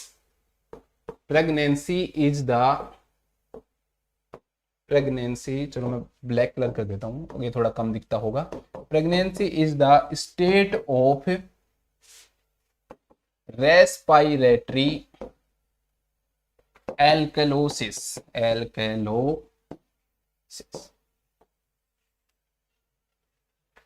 Pregnancy के दौरान क्या होता है दोस्तों कि टाइडल जो वॉल्यूम है, ऐसे मतलब आप ऐसे रखो, प्रेगनेंसी के दौरान क्या होता है कि एस्ट्रोजन और जो प्रोजेस्टेरोन है वो क्या काम करते हैं, मेनली इसमें भी प्रोजेस्टेरोन जो हार्मोन है, ऐसे लिखो चलो, चेस्ट के इंक्रीज होता है। हम जानते हैं प्रेगनेंसी के अंदर क्या होता है, प्रोजेस्टेरोन हार्मोन इंक्रीज होता है। प्रोजेस्टेरोन इज द हार्मोन होता है प्रेगनेंसी। प्रोजेस्टेरोन हार्मोन क्या काम करवाता है, चेस्ट का जो सरकमफेरेंस उसको क्या करता है, इंक्रीज करता है। चेस्ट क्या होती है, एक्सपेंशन होती है, ठीक है, चेस्ट सरकमफेरेंस इंक्रीज होती है। इससे क्या होता है दोस्तों, टाइडल जो वॉल्यूम है वो टाइडल वॉल्यूम भी क्या हो जाती है दोस्तों, इंक्रीज हो जाती है। टाइडल वॉल्यूम क्या होती है, हम ईच ब्रीथ के अंदर जितना ऑक्सीजन लेते हैं और जितना CO2 छोड़ते हैं वो क्या कहलाती है, टाइडल वॉल्यूम कहलाती है। टाइडल वॉल्यूम इंक्रीज होगी तो दोस्तों ऑक्सीजन का इनहेल क्या होगा, इंक्रीज होगा, और CO2 का एक्सहेल क्या होगा दोस्तों, इंक्रीज होगा। अब ऑक्सीजन ज्यादा आएगी, CO2 ज्यादा बाहर जाएगी। CO2 को हम एज ए एसिड कंटेंट क्या करते हैं, देखते हैं। जब भी आप एसिड बेस बैलेंस पढ़ोगे तो आप देखोगे कि अगर बॉडी के अंदर CO2 बढ़ रही है मतलब एसिडोसिस हो रहा है, CO2 बाहर जा रही है मतलब कि एल्कलोसिस हो रहा है। तो अब इसमें क्या है, ऑक्सीजन ज्यादा हो रही है, CO2 ज्यादा बाहर जा रही है, इसका मतलब CO2 की क्या हो रही है, कमी हो रही है। और CO2 की कमी हो रही है, इसे हम किस नाम से जानते हैं, एल्कोलोसिस या फिर रेस्पिरेटरी, क्योंकि CO2 किसका कंटेंट है, रेस्पिरेटरी का कंटेंट है, कंपोनेंट है, रेस्पिरेटरी एल्कोलोसिस कहलाता है। कोई आपसे पूछे कि रेस्पिरेटरी एल्कोलोसिस होने का क्या कारण है, एक ही लाइन में आंसर दो, तो आप एक लाइन में क्या आंसर दोगे कि टाइडल वॉल्यूम का इंक्रीज होना ही क्या कोज करवाता है, रेस्पिरेटरी एल्कोलोसिस। इसी कारण प्रेगनेंसी क्या कहलाती है, स्टेट ऑफ रेस्पिरेटरी एल्कोलोसिस कहलाती है। तो ये ध्यान रखना है कि रेस्पिरेटरी एल्कोलोसिस क्यों कहलाती है, क्योंकि टाइडल वॉल्यूम इंक्रीज होता है, कार्बन डाइऑक्साइड कम हो जाती है, इस कारण pregnancy is the state of respiratory alkalosis. तो pregnancy is the state of respiratory alkalosis. इस क्वेश्चन का आंसर हो जाएगा रेस्पिरेटरी एल्कोलोसिस। नेक्स्ट क्वेश्चन कि reason behind the frequency of the micturition during last trimester. ठीक है, तो रीनल चेंजेस के बारे में पढ़ते हैं। प्रेगनेंसी के दौरान क्या क्या रीनल चेंजेस होते हैं दोस्तों। प्रेगनेंसी के दौरान हम जानते हैं कि रीनल जो ब्लड फ्लो है, ब्लैक से लिखता हूं, प्रेगनेंसी के दौरान क्या होता है दोस्तों, जो रीनल ब्लड फ्लो है वो क्या हो जाता है, रीनल ब्लड फ्लो इंक्रीज हो जाता है। रीनल ब्लड फ्लो क्या हो जाता है दोस्तों, प्रेगनेंसी के दौरान इंक्रीज हो जाता है, जिससे ग्लोमेरुलर फिल्ट्रेशन रेट लगभग 50% क्या हो जाती है, इंक्रीज हो जाती है। तो GFR दोस्तों प्रेगनेंसी के दौरान क्या हो रही है, इंक्रीज हो रही है। अब ग्लोमेरुलर फिल्ट्रेशन रेट अगर ज्यादा इंक्रीज हो गई दोस्तों, तो ज्यादा मात्रा में यूरिया, यूरिक एसिड और क्रिएटिनिन बॉडी से क्या होंगे, आउट होंगे, और इसके कारण इनकी जो अमाउंट होगी दोस्तों वो क्या हो जाएगी, कम हो जाएगी। तो सीरम यूरिया, क्योंकि यूरिया बाहर निकल गया, serum urea, uric acid and creatinine क्या हो जाएंगे, कम हो जाएंगे। पहली चीज तो आपको ये याद रखनी है। और क्या याद रखोगे कि प्रेगनेंसी के दौरान क्या होता है, फ्रीक्वेंसी ऑफ द मैच्योरेशन होता है। मतलब कि यूरिन चाहे कम अमाउंट में आए लेकिन बार बार आता है, इसे हम किस नाम से जानते हैं, फ्रीक्वेंसी ऑफ द मैच्योरेशन के नाम से हम इसे जानते हैं। अब फ्रीक्वेंसी ऑफ द मैच्योरेशन होने के क्या क्या कारण होते हैं दोस्तों। फ्रीक्वेंसी ऑफ मैच्योरेशन को आपको याद रखना है कि फर्स्ट ट्राइमेस्टर के अंदर भी फ्रीक्वेंसी ऑफ द मैच्योरेशन होता है, सेकेंड ट्राइमेस्टर में नहीं होता, और थर्ड ट्राइमेस्टर के अंदर भी फ्रीक्वेंसी ऑफ द मैच्योरेशन होता है। फर्स्ट ट्राइमेस्टर के अंदर क्यों होता है, क्योंकि जो यूट्रस है that causes pressure on urinary bladder. Second trimester में यूट्रस स्ट्रेट हो जाता है, यूरिनरी ब्लैडर साइड में रहता है, तो प्रेशर कोज नहीं कर पाता, इसके कारण क्या होगा, फ्रीक्वेंसी ऑफ द मैच्योरेशन नहीं होगा। और थर्ड ट्राइमेस्टर के अंदर क्या होगा दोस्तों, थर्ड ट्राइमेस्टर के अंदर जो फीटस जो होता है वो क्या हो जाता है, इंगेजमेंट हो जाता है, और इंगेजमेंट होने के कारण फीटल जो हेड है वो ब्लैडर के ऊपर क्या डालता है, प्रेशर डालता है, जिससे क्या होता है, फ्रीक्वेंसी ऑफ द मैच्योरेशन वापस आ जाता है। तो ध्यान रखना, frequency of the maturation first trimester में भी होता है, frequency of the maturation third trimester में भी होता है, लेकिन सेकंड ट्राइमेस्टर में नहीं होता है, तो फ्रीक्वेंसी ऑफ मैच्योरेशन भी होता है। इसके अलावा क्या होता है, यूरिनरी स्टेसिस की कंडीशन भी पाई जाती है।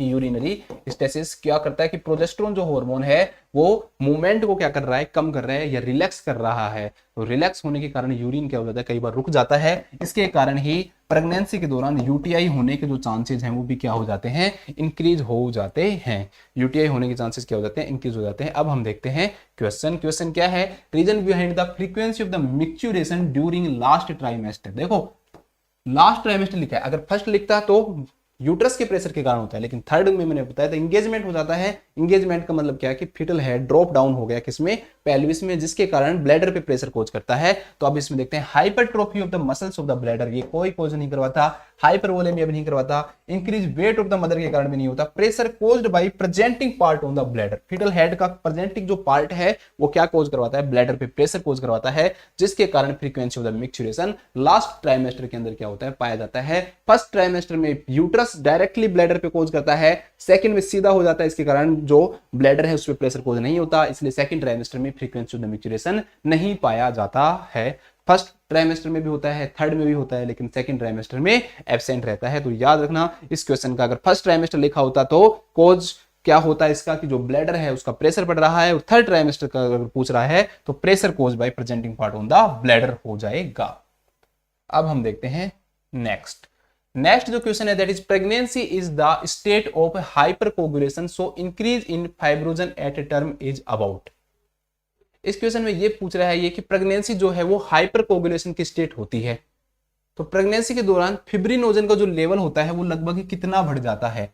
प्रेगनेंसी में दौरान ध्यान रखना, ज्यादातर क्लोटिंग फैक्टर क्या होते हैं दोस्तों, इंक्रीज होते हैं। इसलिए प्रेगनेंसी को हम किस नाम से जानते हैं कि pregnancy is the state of hyper coagulation के नाम से हम इसे जानते हैं। इसलिए ध्यान रखना प्रेगनेंसी के दौरान क्या होता है कि जो फिब्रिनोजन है उसका लेवल भी क्या हो जाता है, इंक्रीज हो जाता है। और लगभग कितना इंक्रीज हो जाता है, लगभग 50% तक क्या हो जाता है, फिब्रिनोजन का लेवल दोस्तों प्रेगनेंसी के दौरान क्या हो जाता है, इंक्रीज हो जाता है। तो इसका आंसर क्या आ जाएगा, 50%। हम जानते हैं कि फिब्रिनोजन भी क्या है, क्लोटिंग फैक्टर है। इसलिए ध्यान रखना प्रेगनेंसी के अंदर ज्यादातर क्लोटिंग फैक्टर इंक्रीज होते हैं, मैंने आपको बढ़ाया है। इसलिए प्रेगनेंसी को हम हाइपर कोगुलेशन कहते हैं। कुछ क्लोटिंग फैक्टर कम भी होते हैं लेकिन ज्यादातर सब इंक्रीज हो रहे हैं, इसलिए pregnancy is the state of hyper coagulation. Fibrinogen जो क्लोटिंग फैक्टर है वो क्या होता है, वो 50% तक क्या हो जाता है, इंक्रीज हो जाता है।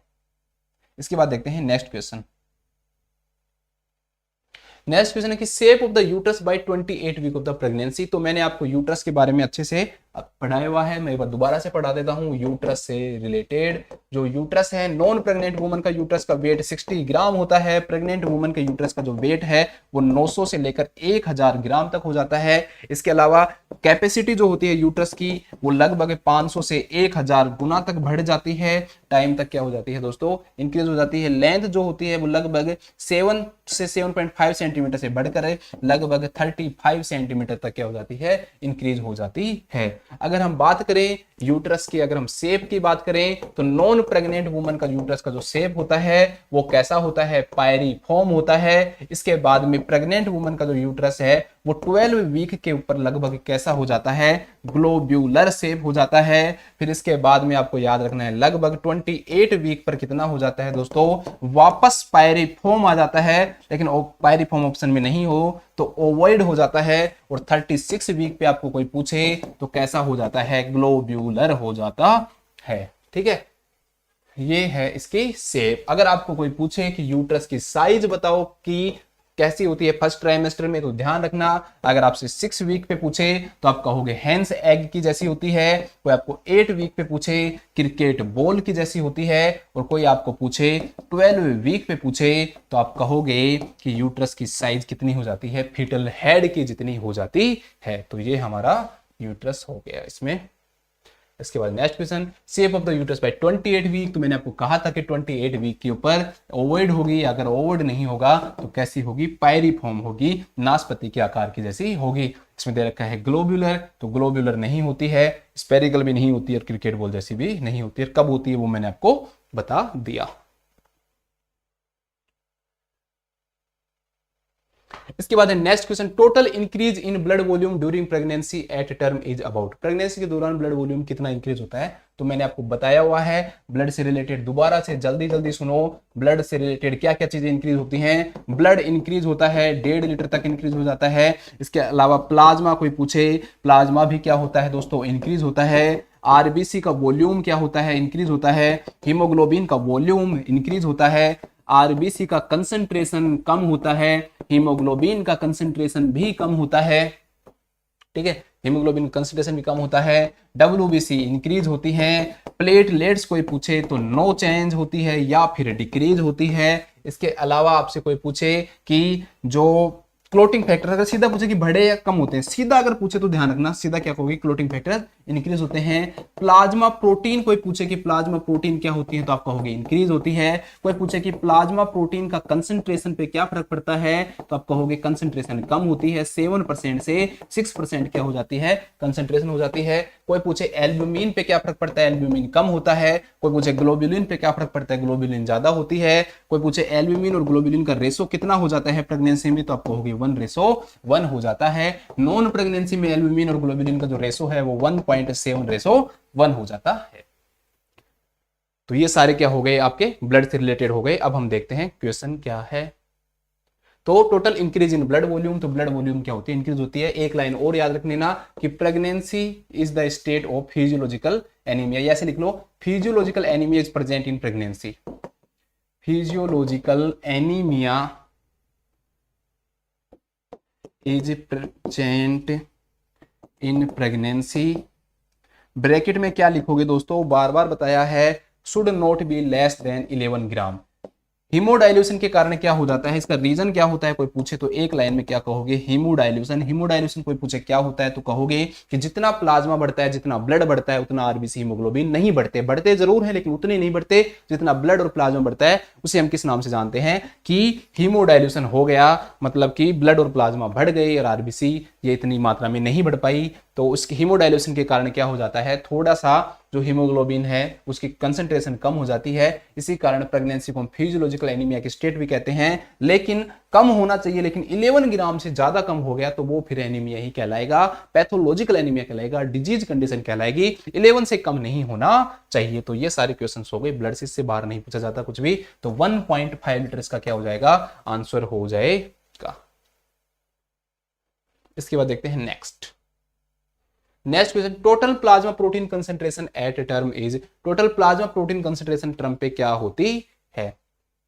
तो प्लाज्मा प्रोटीन की अगर हम बात करें दोस्तों, तो प्लाज्मा प्रोटीन यहां पर दो प्रकार की प्लाज्मा प्रोटीन हमको पढ़नी है। एक होती है दोस्तों एल्ब्यूमिन और दूसरी होती है ग्लोब्यूलिन। अगर हम बात करें नॉन प्रेग्नेंट स्टेट की, तो नॉन प्रेग्नेंट में क्या होता है, प्लाज्मा प्रोटीन एल्ब्यूमिन और ग्लोब्यूलिन का रेशो 1.7:1 हो जाता है। लेकिन प्रेगनेंसी के दौरान क्या होता है, एल्ब्यूमिन कम होती है, ग्लोब्यूलिन बढ़ती है। इसके कारण क्या होता है दोस्तों, रेशो जो होता है वो 1:1 हो जाता है। लेकिन अगर कोई पूछे कि इनकी कंसंट्रेशन कितनी होती है, तो नॉन प्रेग्नेंट स्टेट में ब्लड के अंदर 7% क्या होती है, प्लाज्मा प्रोटीन होती है। लेकिन प्रेगनेंसी के दौरान कंसेंट्रेशन क्या हो जाती है, कम हो जाती है, और 7% से 6% क्या आ जाती है दोस्तों, कंसेंट्रेशन आ जाती है।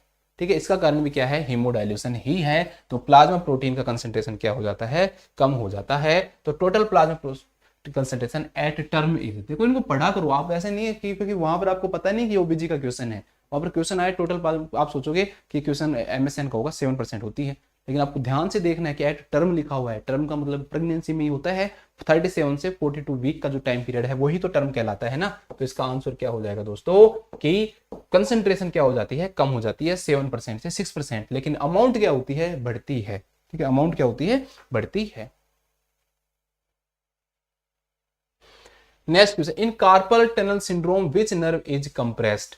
ठीक है, नर्वस सिस्टम से आपको दो ही चीजें याद रखनी है और ज्यादा चीजें आपको इतना जोर नहीं देना। नर्वस सिस्टम में आपको दो चीजें कौन कौन सी याद रखनी है दोस्तों, एक चीज आपको याद रखनी है कि मीडियन जो नर्व है वो कंप्रेस हो जाती है, और एक आपको याद रखनी है कि लेटरल क्यूटेनियस जो नर्व है, लेटरल क्यूटेनियस जो नर्व है वो कंप्रेस हो जाती है। जब मीडियन नर्व कंप्रेस होती है तो रिस्ट में और आर्म के अंदर पेन होने लग जाता है। इसे हम किस नाम से जानते हैं, इसे हम कार्पल टनल सिंड्रोम के नाम से जानते हैं। इसे हम कार्पल टनल सिंड्रोम के नाम से जानते हैं। और लेटरल क्यूटेनियस नर्व डैमेज होती है, कोई स्पेसिफिक नाम नहीं है, लेकिन क्या हो जाता है दोस्तों कि जो थाई है, थाई के अंदर क्या होता है, सेंसेशन फील नहीं होता है। थाई के अंदर क्या हो जाता है, सेंसेशन एब्सेंट हो जाता है। तो उसे हम किस नाम से जानते हैं, तो ऐसे मान लो कि नमनेस जैसा क्या होने लग जाता है, फील होने लग जाता है। लेटरल क्यूटेनियस नर्व थाइज के अंदर है प्रेजेंट, और वहां पर क्या हो रहा है, लेटरल क्यूटेनियस नर्व के अंदर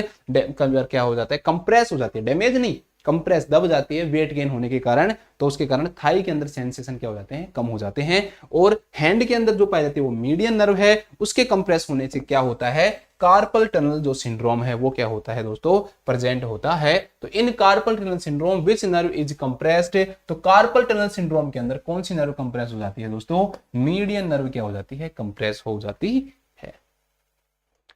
इसके बाद देखते हैं next question, average total weight gain during pregnancy for a normal BMI pregnant lady is. बहुत ही सिंपल क्वेश्चन है। प्रेग्नेंट वुमन के अंदर ध्यान रखना, एवरेज जो वेट गेन, अगर हम रेंज की बात करें तो दोस्तों 11 से लेकर, देखो दोबारा से मैं सारा जल्दी जल्दी बताता हूं आपको ताकि आपको याद हो जाए। वेट से रिलेटेड जितने भी जो क्वेश्चन है उस सब के बारे में बात करते हैं। वेट जो होता है दोस्तों 11 से लेकर 16 केजी तक रेंज में इंक्रीज होता है, और 11 केजी का क्या होता है, एवरेज होता है। फर्स्ट ट्राइमेस्टर के अंदर 1 केजी वेट गेन होता है, सेकंड ट्राइमेस्टर के अंदर 5 केजी वेट गेन होता है, थर्ड ट्राइमेस्टर के अंदर भी 5 केजी वेट गेन होता है। जो 11 से 16 केजी वेट गेन हमने किसका माना है, जिसकी बीएमआई क्या है, नॉर्मल है। जिनकी भी बीएमआई 19 से कम होती है वो 18 केजी तक वेट गेन कर सकते हैं। जिनकी बीएमआई 29 से ज्यादा है वो 7 केजी तक वेट गेन कर सकते हैं। इसके अलावा एक वीक के अंदर जो वेट गेन है वो सिर्फ 0.5 केजी तक होना चाहिए, और एक मंथ के अंदर ज्यादा से ज्यादा वेट गेन 2 केजी तक होना चाहिए। अगर इससे ज्यादा होता है तो इसे हम किस नाम से जानेंगे? रैपिड वेट गेन के नाम से हम इसे जानेंगे। इसे हम किस नाम से जानेंगे? रैपिड वेट गेन के नाम से जानेंगे। ठीक है, 1 मिनट भी नहीं लगी। अब देखते हैं एवरेज टोटल वेट गेन कितना होता है, 11 to 16 केजी। अब 11 to 16 इसमें क्या क्या दे रखा है? हमें 11 दे रखा है। हमारा सही आंसर क्या हो जाएगा? 11 केजी हो जाएगा। ठीक है, इसके बाद है नेक्स्ट क्वेश्चन। नेक्स्ट क्वेश्चन क्या है कि changes in the GFR during pregnancy is. तो प्रेगनेंसी के दौरान ग्लोमेरुलर फिल्ट्रेशन जो रेट होती है दोस्तों, क्या होता है प्रेगनेंसी के दौरान? आप समझो कि जैसे ये मान लो ग्लोमेरुलस है, इसके पास क्या आ रहा है? इसके पास ये ब्लड वेसल्स आ रही हैं यहाँ पर फिल्टर करवाने के लिए ब्लड को। ठीक है, ये ब्लड वेसल्स यहाँ पे आ रही हैं। अब आप एक बात बताइए कि प्रेगनेंसी के दौरान ब्लड का वॉल्यूम क्या होगा दोस्तों? इंक्रीज होगा। तो आप कहोगे सर ब्लड इंक्रीज होगा तो किडनी तक आने वाला ब्लड है वो बढ़ेगा या कम होगा? तो जब बॉडी में ब्लड बढ़ रहा है तो पूरा का पूरा ब्लड किडनी के पास जाता है, तो किडनी के पास जो ब्लड आ रहा है वो भी क्या होगा? इंक्रीज होगा। इसलिए रीनल ब्लड फ्लो भी क्या होगा दोस्तों? इंक्रीज होगा। अब रीनल ब्लड फ्लो इंक्रीज होगा दोस्तों, तो जो फिल्टर होगा वो ब्लड भी क्या होगा? इंक्रीज होगा। तो जीएफआर भी लगभग कितना इंक्रीज हो जाता है दोस्तों? 50% तक क्या हो जाता है? इंक्रीज हो जाता है। तो प्रेगनेंसी के दौरान जीएफआर इंक्रीज्ड बाई 50%। जीएफआर क्या होता है दोस्तों? 50% तक इंक्रीज हो जाता है। एक चीज और याद रखना, प्रेगनेंसी के दौरान फ्रीक्वेंसी ऑफ मैच्योरेशन भी पाया जाता है। कब कब पाया जाता है? फर्स्ट ट्राइमेस्टर में पाया जाता है, सेकंड में नहीं पाया जाता, थर्ड ट्राइमेस्टर में भी पाया जाता है। फर्स्ट ट्राइमेस्टर का कारण क्या है कि जो प्रेशर है, pressure caused bye uterus, pressure caused bye uterus on bladder, bladder के ऊपर यूट्रस क्या करता है? कोज करता है। सेकंड ट्राइमेस्टर में जो स्ट्रेट अप हो जाता है यूट्रस, जिसके कारण से क्या नहीं होता? फ्रीक्वेंसी ऑफ द मैच्योरेशन नहीं होता। और थर्ड ट्राइमेस्टर के अंदर क्या होता है? जो इंगेजमेंट हो जाता है, उसके कारण क्या होता है कि प्रेजेंटिंग जो पार्ट होता है वो ब्लैडर के ऊपर क्या कोज करता है? प्रेशर कोज करता है। इसके कारण वापस से क्या आ जाता है? फ्रीक्वेंसी ऑफ द मैच्योरेशन आ जाता है। इसके कारण वापस से फ्रीक्वेंसी ऑफ द मैच्योरेशन आ जाता है। तो इस क्वेश्चन का आंसर हो जाएगा कि ग्लोमेरुलर फिल्ट्रेशन रेट भी क्या हो जाती है? इंक्रीज हो जाती है। लेकिन कोई आपसे पूछे कि जितना ज्यादा फिल्टर होगा, इसका मतलब सीरम जो यूरिया, यूरिक एसिड और क्रिएटिनिन का जो लेवल है दोस्तों, वो क्या होगा? वो क्या हो जाएगा? कम हो जाएगा। लेवल क्या हो जाएगा? कम हो जाएगा। इसके बाद देखते हैं next question. Next question, the hormone which is responsible for appearance of Linnaea nigra. Linnaea nigra के लिए कौन सा हार्मोन रेस्पॉन्सिबल है? 3 प्रकार के हम स्किन चेंजेस की बात करते हैं। एक जो चेंज है दोस्तों उसका नाम है स्ट्रिया ग्रेविडेरम, दूसरा जो होता है वो है लीनिया निग्रा, और तीसरा जो होता है वो होता है कोलेजमा ग्रेविडेरम। ग्रेविडेरम, ठीक है। स्ट्रिया ग्रेविडेरम का कोई कारण पूछे क्या होता है तो आप कहोगे कि स्ट्रेचिंग मार्क्स होते हैं, या फिर क्या होता है दोस्तों? एल्डोस्टेरोन हार्मोन होता है। ठीक है, कोई पूछे लीनिया निग्रा का क्या कारण होता है, तो लीनिया मतलब लाइन, निग्रा का मतलब क्या हो गया? ब्राउनिश ब्लैक लाइन होती है। इसका क्या कारण होता है? तो इसका कहोगे मेलानोसाइट स्टिमुलेटिंग हार्मोन। और अगर आपसे कोई पूछे कोलेजमा ग्रेविडेरम तो इसका भी मेलानोसाइट स्टिमुलेटिंग हार्मोन। कोई पूछे स्ट्रिया ग्रेविडेरम का कलर कैसा होता है, तो आप कहोगे पिंकिश कलर होता है प्रेगनेंसी के दौरान, और प्रेगनेंसी के बाद इसका कलर कैसा हो जाता है दोस्तों? तो वो व्हाइट हो जाता है। तो फिर उसे हम क्या कहते हैं? स्ट्रिया एल्बिकेंस के नाम से जानते हैं। लीनिया निग्रा कोई पूछे कलर तो क्या कहोगे? इसका कलर क्या होता है? ब्राउनिश ब्लैक होता है। ठीक है, और कोलेजमा ग्रेविडेरम का अगर कोई कलर डायरेक्ट वैसे कोई दे नहीं रखा, लेकिन फिर भी आप इसका कैसा कलर लिख सकते हो? पिंकिश या फिर लिटिल बिट ब्राउनिश, ऐसा इसका क्या होता है? कलर होता है। स्ट्रिया ग्रेविडेरम कब प्रेजेंट होता है? अर्ली प्रेगनेंसी में होता है, कोई फिक्स टाइम पीरियड नहीं है। लीनिया निग्रा 20 है, लीनिया और कोलेजमा ग्रेविडेरम 24 है। तो ये एक चार्ट हो गया जिससे आपके सारे क्या हो जाएंगे? क्लियर हो जाएंगे क्वेश्चन। ठीक है, अगर एक चीज और कर सकते हो कि कहां पे प्रेजेंट होते हैं तो यही लिख लो।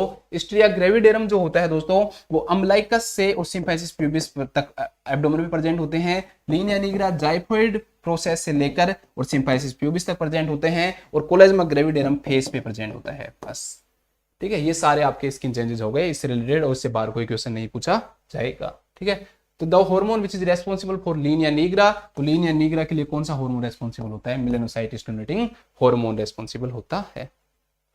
इसके अलावा और ऑप्शन दे रखे एस्ट्रोजन, प्रोजेस्टेरोन, एचसीजी, इनमें से कोई सा भी इसके लिए रेस्पॉन्सिबल नहीं है। Next question, the pH of the vagina slightly decrease during pregnancy, it is due to which hormone. ठीक है, प्रेगनेंसी के दौरान क्या होता है दोस्तों, प्रेगनेंसी के दौरान क्या होता है कि जो वेजाइना की पीएच, सबसे पहले तो ये बताओ एसिडिक क्यों होती है, तो एसिडिक होने का कारण होता है एक हार्मोन, वो कौन सा होता है, एस्ट्रोजन हार्मोन। एस्ट्रोजन हार्मोन क्या हेल्प करवाता है कि ग्लाइकोजन के लेवल को किस में बदल देता है, ग्लाइकोजन को लैक्टिक एसिड में बदल देता है, हेल्प करता है कि ग्लाइकोजन किस में बदले, लैक्टिक एसिड में। और किसके द्वारा बदलता है, एक बैक्टीरिया के द्वारा, जिसे हम किस नाम से जानते हैं, डूडरलेन बैसिलस के नाम से जानते हैं। प्रेगनेंसी के दौरान डूडरलेन बैसिलस का लेवल क्या हो जाता है, इंक्रीज हो जाता है, ग्लाइकोजन भी थोड़ा बढ़ जाता है। तो ग्लाइकोजन बढ़ा, डूडरलेन बैसिलस बढ़ा, तो लैक्टिक एसिड भी क्या होगा, बढ़ेगा। लैक्टिक एसिड बढ़ेगा तो वेजाइना की जो पीएच है दोस्तों वो क्या हो जाएगी, कम हो जाएगी। और वेजाइना की पीएच कम होने मतलब थोड़े एसिडिस हो गई, लगभग 3.8 से थोड़ी सी कम होकर 3.5 तक आ जाती है। और इसका हार्मोन अगर कोई कारण पूछे तो एस्ट्रोजन होगा, और अगर कोई बैक्टीरिया पूछे तो डूडरलेन बैसिलस होगा। तो एस्ट्रोजन हार्मोन है। अगर इसमें तो प्रेगनेंसी दे रखा है, अगर बिना प्रेगनेंसी भी पूछे तो भी इसका आपको आंसर क्या देना है, oestrogen hormone is responsible for acidic pH of the vagina. इसके बाद देखते हैं next question. Next question, normal albumin globulin ratio at term is. ठीक है, नॉर्मल कितना होता है, देखो नॉन प्रेग्नेंट अगर स्टेट में पूछे तो नॉन प्रेग्नेंट स्टेट के अंदर इसका रेशो होता है 1.7 रेशो 1, 1.7 रेशो 1 होता है। प्रेगनेंसी के दौरान क्या होता है, एल्ब्यूमिन कम होता है, ग्लोबुलिन बढ़ता है, रेशो कितना आ जाता है दोस्तों, 1:1 आ जाता है। रेशो कितना आ जाता है, 1:1 आ जाता है। तो इसका आंसर हो जाएगा normal albumin ratio at the term as 1:1। कोई पूछे आपसे कि प्लाज्मा प्रोटीन बढ़ती है या कम होती है, तो आप फिर क्या कहोगे कि प्लाज्मा प्रोटीन तो इंक्रीज होती है, लेकिन आपसे कोई पूछे कि प्लाज्मा प्रोटीन कंसंट्रेशन पे क्या फर्क पड़ता है, कंसंट्रेशन का मतलब ये आ गया कि टोटल अगर हम ब्लड के अमाउंट में अगर उसका रेशो देखें नॉन प्रेगनेंसी में और प्रेगनेंसी में, तो प्लाज्मा प्रोटीन कंसंट्रेशन दोस्तों क्या होती है, डिक्रीज होती है। प्रेगनेंसी के नॉन प्रेगनेंट स्टेट में 7% होती है प्लाज्मा प्रोटीन, प्रेगनेंसी के दौरान 6% होती है। कम क्यों हो जाती है, क्योंकि ब्लड और प्लाज्मा जितना बढ़ रहा है उतनी प्रोटीन नहीं बढ़ रही है। ठीक है, ब्लड और प्लाज्मा, इसे हम किस नाम से जानते हैं, हीमोडाइल्यूशन। तो एक लाइन में अगर आपसे कोई पूछे कि प्लाज्मा प्रोटीन का कंसंट्रेशन कम क्यों होता है, आप इसका आंसर देखो हीमोडाइल्यूशन के कारण। कितना होता है, 7% से 6% हो जाता है। ठीक, तो normal albumin globulin ratio at a term is 1:1। मैं एक बार टाइम देख लेता हूं, फिर मैं आपको आगे पढ़ाता हूं।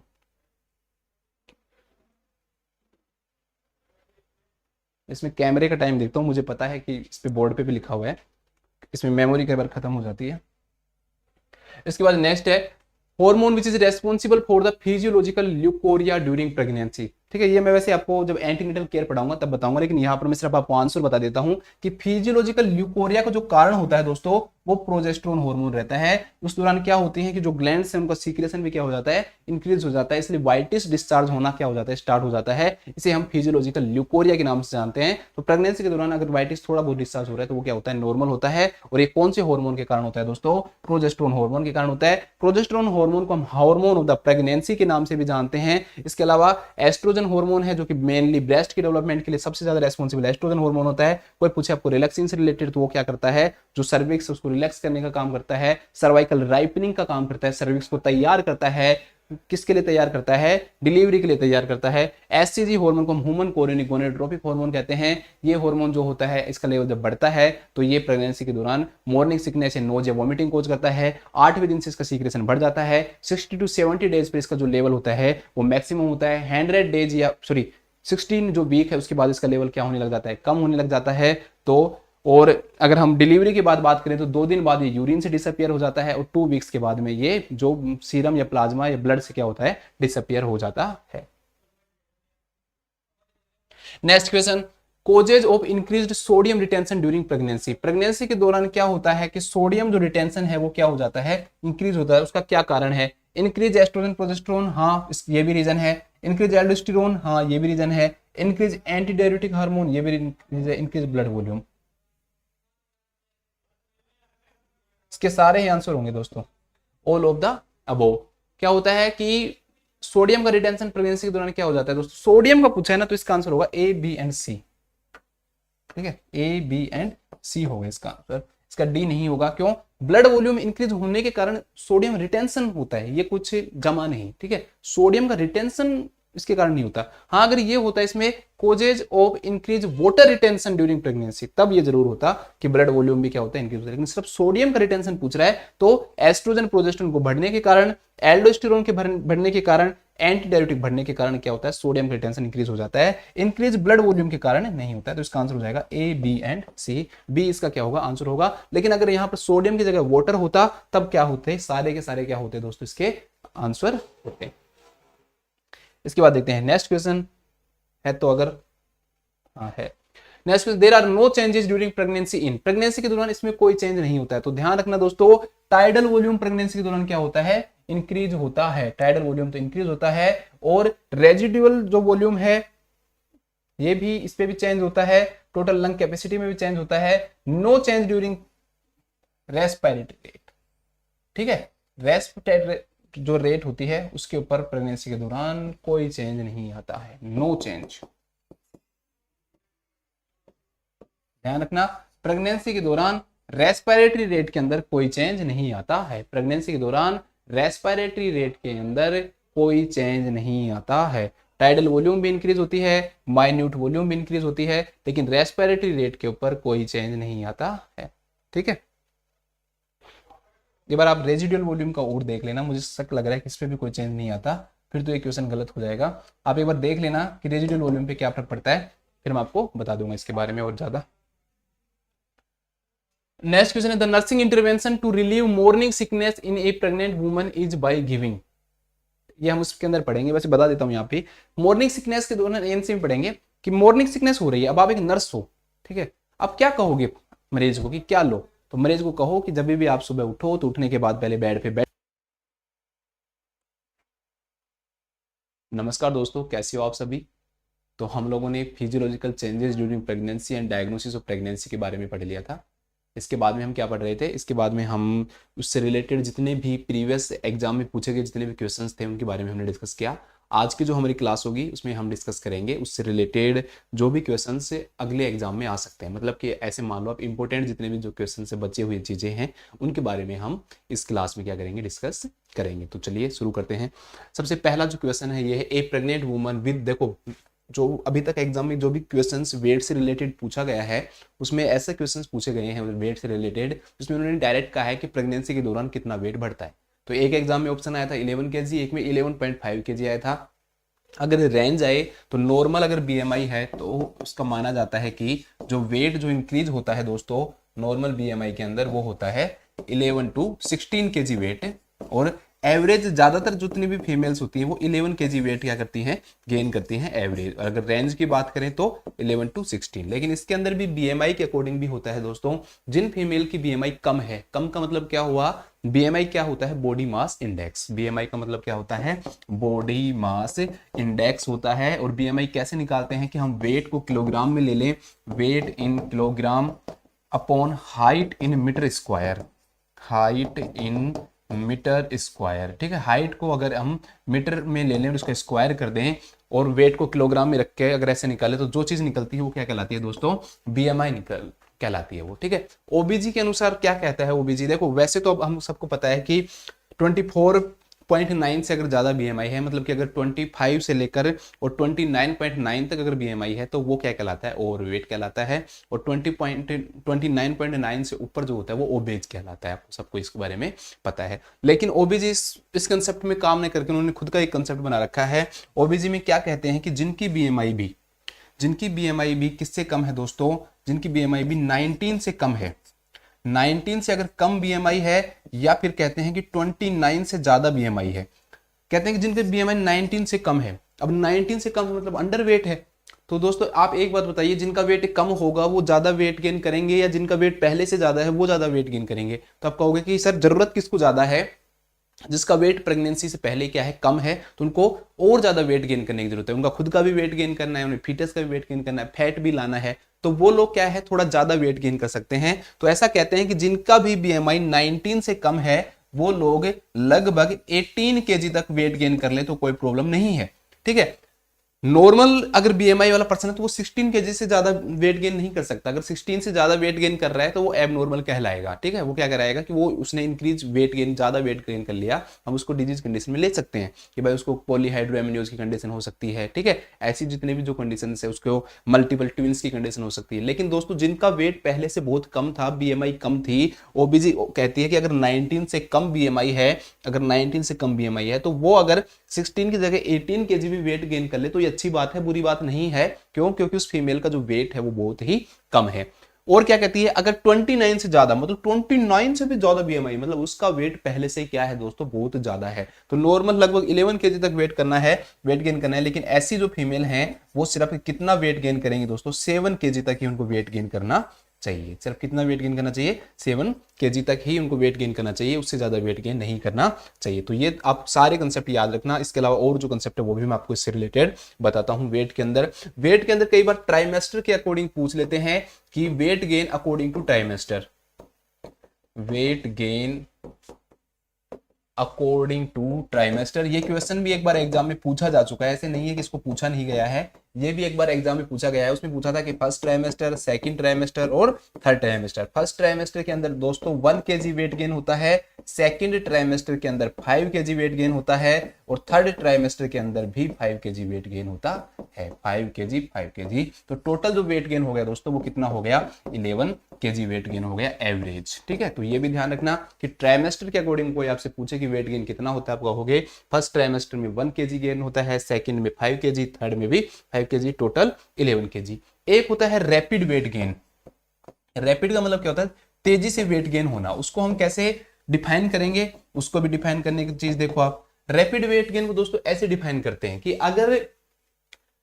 अगर एक वीक के अंदर वेट गेन जो है मैक्सिमम जो होता है ना दोस्तों वो 0.5 केजी तक होना चाहिए नॉर्मल, लेस देन 0.5 केजी, मतलब 0.5 केजी तक ही होना चाहिए। अगर weight gain 0.5 KG per week से ज्यादा हो रहा है, पर वीक, एक वीक में अगर 0.5 केजी से ज्यादा वेट गेन हो रहा है दोस्तों, तो इसे हम किस नाम से जानेंगे, रैपिड वेट गेन के नाम से जानेंगे। या फिर अगर कोई मंथली पूछे तो अगर मंथली 2 केजी से ज्यादा अगर पर मंथ वेट गेन हो रहा है तो इसे भी हम किस नाम से जानेंगे दोस्तों, इसे भी हम रैपिड वेट गेन के नाम से जानेंगे। तो वेट गेन जो है वो भी ज्यादा भी नहीं होना चाहिए, ऐसे नहीं है कि एक कंटिन्यू हर वीक के अंदर 2-2 किलो वेट गेन कर रहे हैं। तो वेट गेन का मैक्सिमम जो वेट गेन बताया गया है वो बताया गया है कि एक वीक के अंदर आधा किलो ही वेट क्या कर सकते हैं, गेन कर सकते हैं। और एक महीने के अंदर ज्यादा से ज्यादा कितना वेट गेन कर सकते हैं दोस्तों, 2 केजी वेट गेन कर सकते हैं।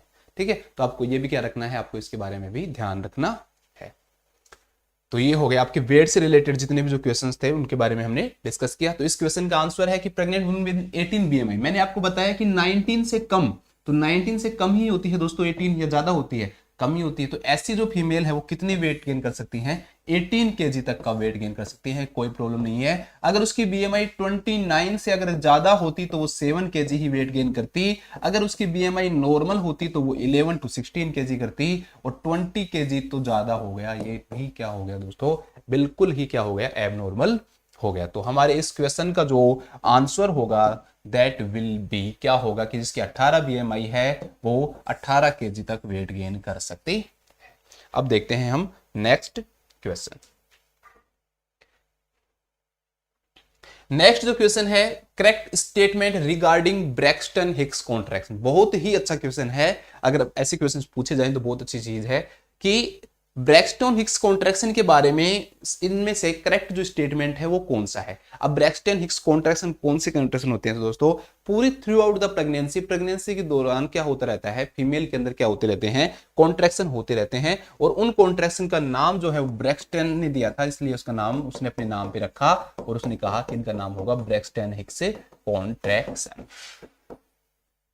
ब्रैक्सटन हिक्स कॉन्ट्रैक्शन जैसे ही खत्म होते हैं वैसे ही नए कॉन्ट्रैक्शन आते हैं, और वो कौन सा होता है, ट्रू लेबर पेन के कॉन्ट्रैक्शन। तो ब्रैक्सटन हिक्स कॉन्ट्रैक्शन कैसे कॉन्ट्रैक्शन होते हैं, सबसे पहली बात है हम जानते हैं कि ये कॉन्ट्रैक्शन कैसे होते हैं, पेनलेस कॉन्ट्रैक्शन होते हैं। ठीक है, पेनलेस होते हैं, स्पाज्मोडिक होते हैं। स्पाज्म मतलब ऐसे खिंचाव सा महसूस होगा, पेन तो नहीं होगा लेकिन जैसे खिंचाव महसूस होता है वैसा महसूस होगा, तो स्पाज्मोडिक के कॉन्ट्रैक्शन होते हैं। इसके अलावा दोस्तों ऐसे नहीं है कि 5-5 मिनट पे आएंगे, कोई इनका रेगुलरिटी रहेगी, बिल्कुल रेगुलर नहीं रहेंगे, कोई कॉन्ट्रेक्शन ज्यादा देर भी हो सकता है, रिलैक्सेशन कम देर भी हो सकता है। तो इसमें कोई टाइम पीरियड क्या नहीं है, डिसाइड नहीं है, इसलिए इनको क्या बोल दिया, इररेगुलर बोल दिया। और इसके अलावा दोस्तों ये इनफ्रीक्वेंट होते हैं। फ्रीक्वेंट का मतलब ऐसे नहीं है कि बार बार आएंगे, अपनी मर्जी से आते हैं, अपनी मर्जी से जाते हैं। और सबसे लास्ट जो इसका डोंट इफेक्ट